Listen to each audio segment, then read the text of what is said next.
Les bourgeois dehors. Résistance et sabotage.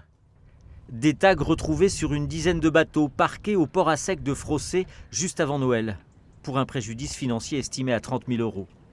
Le fondateur du port à sec, voisin immédiat de la ZAD du Carnet, n'est pas vraiment optimiste sur la suite des événements. Et on ne connaît pas l'avenir de ces faits qui vont se renouveler puisqu'ils ont dit qu'ils se vengeraient et qu'ils veulent la destruction de ce port à sec. Donc nous, on demande assistance au préfet de façon qu'il donne ordre à la gendarmerie de nous sauver.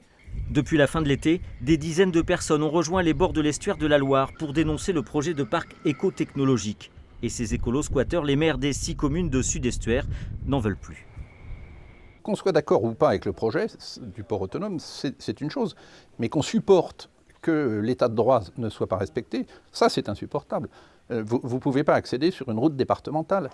Du côté des opposants au projet, on accuse les élus de jeter de l'huile sur le feu. Ces actes de vandalisme ne représentent pas les zadistes, ni le mouvement. Mais bien sûr, je ne cautionne pas, mais pour moi, c'est tellement un épiphénomène par rapport au massacre annoncé du Carnet. Je le déplore, ce sont des actes isolés, encore une fois. Ce n'est pas les habitants de la ZAD, ce n'est pas l'ensemble des habitants de la ZAD qui a fait ça. C'est des cas isolés. Nous déplorons le climat de tension actuel qui gronde contre notre occupation et appelons à l'apaisement.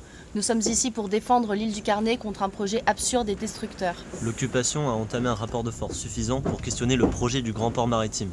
Aujourd'hui, l'île du Carnet bénéficie d'un répit d'1 an grâce à un moratoire. Mais ce délai est loin d'être assuré. Le grand port conserve toutes les autorisations nécessaires pour réaliser ses travaux. Tant que le projet ne sera pas abandonné, la résistance sera nécessaire. Si certains élus locaux en appellent jusqu'au ministère de l'Intérieur pour mettre à terme, disent-ils, une zone de non-droit, c'est au préfet de Loire-Atlantique de décider d'une éventuelle évacuation. Mais nos demandes d'éclaircissement auprès des services de la préfecture sont restées aujourd'hui lettre morte.